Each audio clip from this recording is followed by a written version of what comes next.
This is Inside the Commission, a Gambling Commission podcast. Welcome to Inside the Commission, a podcast all about gambling in Great Britain.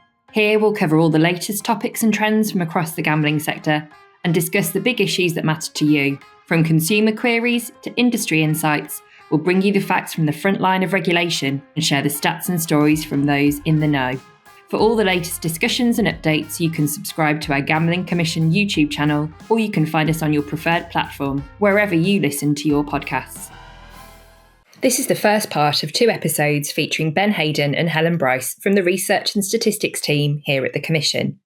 We'll hear about their work in developing the evidence based on gambling insight, particularly in respect to the idea of building the bigger picture and developing a 3D evidence base. It's a must listen for anyone working in data or research and offers up some interesting takeaways for anyone curious about research and the gambling industry. This is Inside the Commission, a Gambling Commission podcast. Okay, welcome to the podcast. I'm joined by Ben and Helen today. Thank you for taking the time to come and join us. I know you guys got a lot of things on in research and statistics, but hopefully today we'll give people a flavour about some of the work that you guys have been doing and some of the stuff going on behind the scenes. Before we get into our chat, we've got some new listeners, we're a new podcast. We've also got some subscribed listeners now as well. So, we're doing well. Get us. Get us. But for those new listeners, it would be nice just to introduce yourselves, a little bit about your role and how you found yourselves working at the Commission. My name's Ben Haden. I'm the Director for Research and Statistics. And what that really means is that I'm responsible for making sure that we sort of gather and use the best evidence that we can. That's really what I'm all about. So I arrived here when the Gambling Commission merged with the National Lottery Commission, which is a while ago, to be fair. Okay. So that's my sort of like pathway in. And you've loved working here, right? Because it's been here, it's been a while? Well, I've been really lucky because A, I've been able to do quite a wide range of roles, and B, it is a good place. It is a good place to be, and let's face it, the sector that we regulate is absolutely fascinating because it's so diverse. So you're always learning something new that's relevant in the wider world as well as within the gambling ecosystem. So it's fun. It's fun. Yourself, Helen? So I'm Helen Bryce. I'm Head of Statistics here at the Commission. I have worked here for about 6 years, and I'm responsible for delivering our official statistics. So things like the Gambling Survey for Great Britain, our industry statistics, our children and young people research. So really like a wide variety of research projects that I look after. Okay, brilliant. Thank you very much. That's really useful. So let's talk a little bit about the conference that we've recently done. So it hasn't been very long since you delivered your annual conference, research conference, and just get the name right, Building the Bigger Picture, Evidence and Action Across Gambling. It's quite a mouthful, but it sounds exciting. It's an excellent title. Absolutely. You guys are heavily involved in that, and you have been involved in previous ones as well. So why do you invest so much time into that? So I think to start with, within the team, one of the things that we developed is what we call our sort of evidence gaps and priorities. And they're all the things that we want to know about. So, we're curious people. Amazingly, there are some gaps in our knowledge. And therefore, we've kind of set them out so that it's really clear what we're trying to understand and what we think the constituent parts of that are. Now, I think that all the answers to those evidence gaps and priorities are within the gambling sort of research ecosystem, and it doesn't matter if you're from industry, from academia, from the health area, from international regulators, from people who are parts of the supply chain. Everyone has bits of this jigsaw, right, in terms of bring it together and we can really unpick some of those questions and really get to some of those answers. So it's a brilliant opportunity for us to be transparent about what we're doing, but also give others a chance to showcase what they're about. And we recognise that we'll probably have some different views and different perspectives in the conference, and that's actually quite healthy. I think it challenges our assumptions and makes us think hard about what we're doing. And I think we said our jobs are varied, but I think that's kind of really evident in the conference, isn't it? Yeah. When we're talking about kind of a broad range of projects that we work on. So it's really nice to be able to kind of showcase lots of those different projects and show kind of the progress we're making against them. Yeah.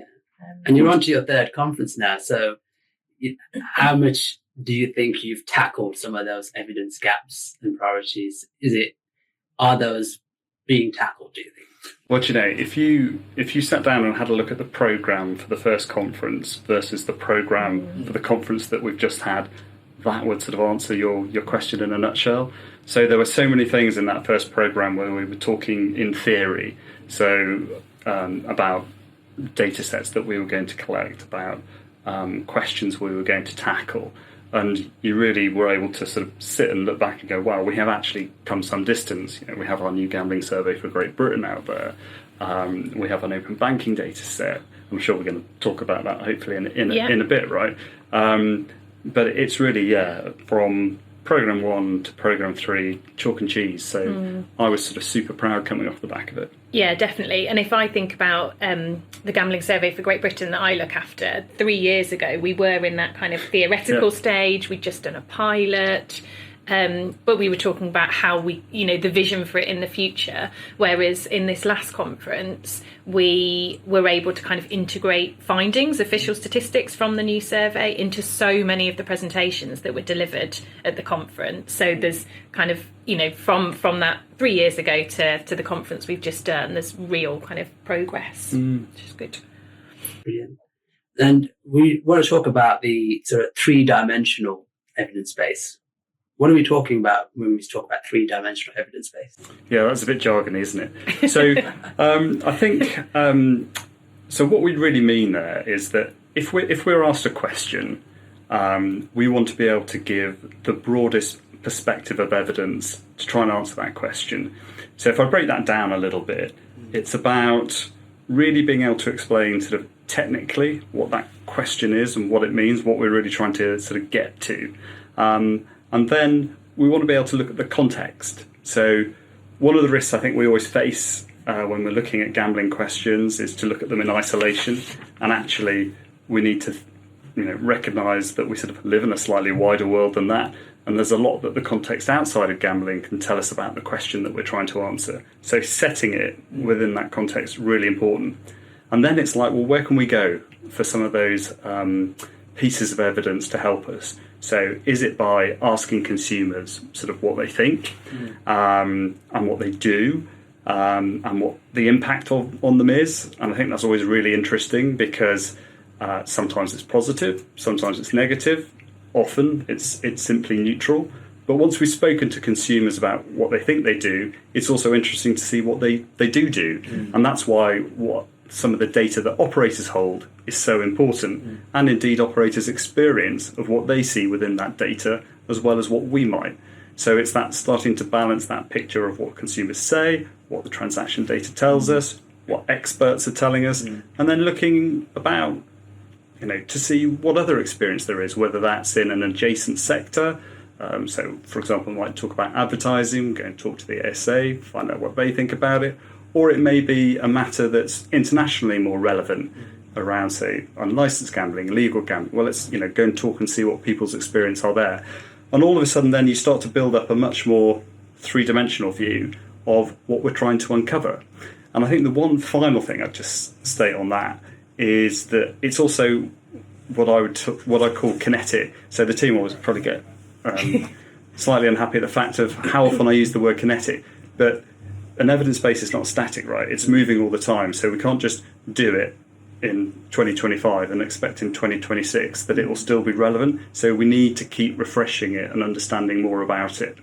I think you gave a really good example at the conference, right, of when we were sort of building some of these bits together. Yeah, we did. So we gave some real practical examples of data that we have at the Commission and how we use that to kind of build up this bigger picture. So the example we talked through looked at sort of gambling participation and how we understand people's gambling behaviours in Great Britain. And we talked about how we use GSGB, so the new gambling survey, to give us that nationally representative representative picture of gambling. So how many people are gambling, what kind of products are they gambling on, how does that vary according to different sort of demographic groups, different ages, different genders, for example. But every survey methodology and every methodology has different strengths and limitations, and so there are some things that GSGB can't answer. Spend is a really good example of that. We know it's notoriously difficult to ask about gambling spend on a survey, and so therefore we look to some of our other sources of information for that. So Ben mentioned our open banking data. So this is a record of people's financial transactions, and they've agreed to share that information with us.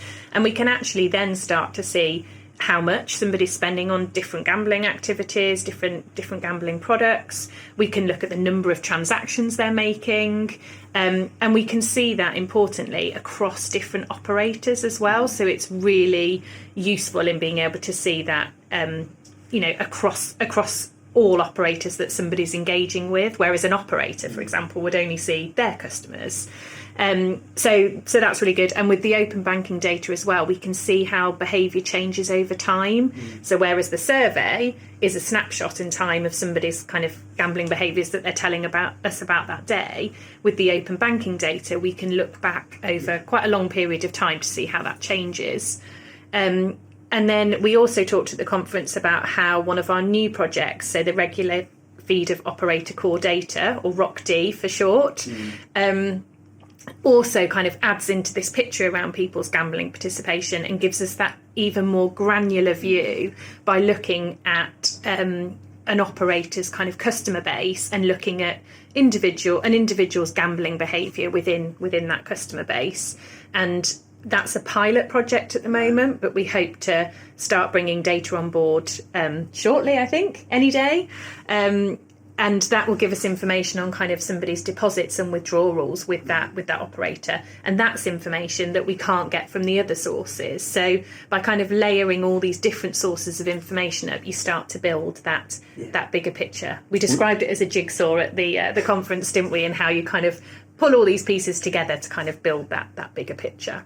We could do a podcast on open banking data on its own, couldn't we? We could, definitely. Get us back through. We'd love to talk about that too. Yeah, we'll get you back for that. We'll talk about it. I mean, just to quickly get your opinion on, so once you've got this data, this layered data, and you're building a much more clearer picture of individuals or behaviours, what's the benefit to the Commission in having that? If once we've got that level of granularity, as you described it, is it driving policy changes? Is it making decisions on this stuff? Where does that value make the difference? I suppose the first thing for me is that it gives you a robust baseline understanding of the market that you're regulating and how consumers are behaving within it, and that's the kind of the fundamental. And then I guess it sort of alerts you to where there may be issues that you might need to address through policy. And as policy questions develop, clearly what you need is a decent, robust evidence base underneath it that says, well, is this really a thing or not? And that's what it can really help to do. And then at the other end of the process, it can evaluate what the impact of the changes are that you make. So if you look at the Gambling Act review at the moment and all the changes that are being made there's a really robust evaluation plan in place to try and make sure that we can see when this change happens, what happens as a result. And that's why some of the open banking data, for example, that Helen was talking about was so important, because you'll be able to see, on date X, Y happens, and does that behaviour change after that or not? And I think one of the things that's brilliant about what the team have been doing is they are bringing a much more timely data set into the mix. So rather than having to wait 3 years to see what the impact of something is, hopefully in certain instances we'll be able to see a whole lot quicker, don't you think? Yeah, definitely. That makes sense. Absolutely. Okay. So if we think ahead then to next year's conference, let's just imagine. Do we have to think about that already? Come on, we're already thinking about it. We are already thinking about it. Yeah, we are. Yeah. And you've got this. You've already pitched this idea, or this the work you're doing around layering and this data. what can we sort of expect to see? What do you hope to be able to tell people at that conference in terms of how this is now progressing? Go for it. I suppose the GSGB example that I gave earlier about how we've sort of moved from the theory side of things to actually being able to incorporate findings. I think some of our other projects, so open banking is quite a new project, the ROC-D project's quite new, so I'm hoping next year there'll actually be outputs from that we can share. I think as well next year it would be really good to kind of have kind of collaboration to showcase how we're working with other kind of organisations as well, to sort of progress the evidence base. And this year, for the first time, we had kind of external people presenting at the conference, didn't we, about research and data that they've been collecting. And I'd definitely like to see a bit more of that next year. And so one of the things that is super important in terms of the world of data in 2025, right, is transparency. And in terms of everyone really being able to access the same data sets and perform their own analysis on that data set. So one of the great things about Gambling Survey for Great Britain is that we've literally just uploaded the first year's worth of data to the UK Data Archive. So tonight, Haroon, you could go and by tomorrow bring us a brilliant piece of analysis around one aspect of GSGB. Yeah. No pressure, but it could be done, right? And I think, for next year, that's one of the things that I'd really love to see is people sort of, both bringing their own data, but trying to sort of link it in with what they own. And I definitely hope, we had one or two industry voices this year, but I think we could have more industry voices really next year in terms of coming forward and saying, there's your evidence gaps and priorities, and this is how we think we can help, and what we see within our data as filling some of those gaps that you're interested in. Because genuinely, the conference is better when it's as balanced and has that, as many diverse voices as possible. Yeah, and that's a real possibility, because we've heard today that GSGB, the data's been downloaded 50 times already in the last month. So there's potentially 50 people out there kind of working on the data already. So. Yeah. And if you're listening, start writing your conference presentations. Yeah, absolutely. Now's your chance. Open invitation. Yeah, open invitation. Definitely. I'm sure they will do. This is Inside the Commission, a Gambling Commission podcast. Thanks for listening to part 1 of our episode featuring the research and statistics team with special guests Ben Haden and Helen Bryce. To stay up to date with the latest content, you can subscribe to our Gambling Commission YouTube channel, or you can find us on your preferred platform, wherever you listen to your podcasts. Thanks for listening.